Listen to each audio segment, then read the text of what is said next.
Good morning বন্ধুরা, তোমরা সবাই কেমন আছো? আশা করছি সবাই খুব ভালো আছো এবং আমিও মোটামুটি ভালো আছি।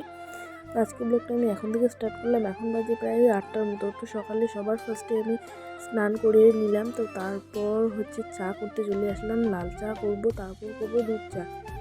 লাল চা বাবার জন্য তেজপাতা আদা দিয়ে করব। আর তেজপাতা আদা দিয়ে লাল চাটা করলে কি হয়, খুব সুন্দর একটা ফ্লেভার আছে, তাতে চাটা খেতে ভালোই লাগে। আর এই ঠান্ডার দিনে কিন্তু লাল চাটা সত্যিই খুব শরীরের পক্ষে ভালো আমার মতে। তো যাই হোক, চাটা হয়েও গেল। আর এই যে দেখতে পাচ্ছ, এত কাজল কালি, কি বলবো, উনানে রান্না করলে না এরকম কাজল কালি আর ঠান্ডার দিনে একদমই ভালো লাগে না। হাতে বসলে পরে উঠতেই চায় না, এত ঘষা মাজা অনেক ঘষা মাজা করার পর উঠে।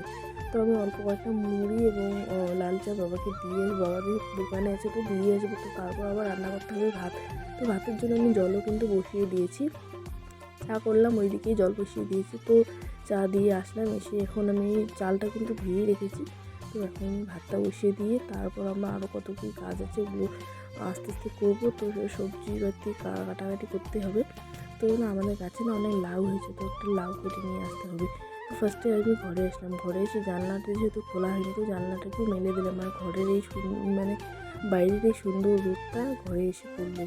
সত্যি এই রোদটা না গায়ে পড়লে খুবই ভালো লাগে সকালবেলা।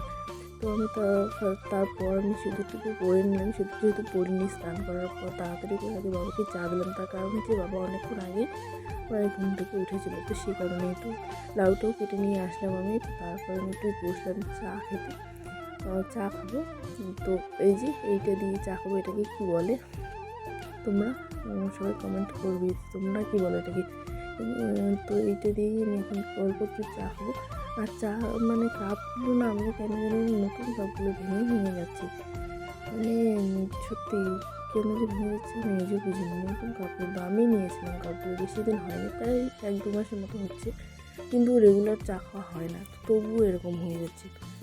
তো যাই হোক, আমি চা খেতে খেতে ভাবছিলাম যে সবজি বাকি কী কী রান্না করা যায়। আজকে তো আবার নিরামিষ, আর আমি না একদম নিরামিষ খেতে পারি না। কী বলবো, আজকাল কেউই নিরামিষ খেতে চায় না, তো তবুও নিরামিষ খেতে হবে। তার কারণ আজকে বৃহস্পতিবার, লক্ষ্মীবার, নিরামিষ তো খেতেই হবে। তো চলো, আমি চা খেতে খেতে ভাতটাও কিন্তু হয়ে যাচ্ছে। তারপর আবার আমাকে সবজি কাটতে হবে। তো ভাতটা কিন্তু অলমোস্ট অনেকটাই হয়ে এসছে। তো তারপর না তাড়াহুড়ো করে রান্না করতে করতে আর ভিডিও করা হয়নি। তো রান্নাবান্না আমার কমপ্লিট করার পর আমি আবার গরম জল বসিয়ে দিয়েছি। তার কারণ গুনগুনকে আমি স্নান করিয়ে দেবো।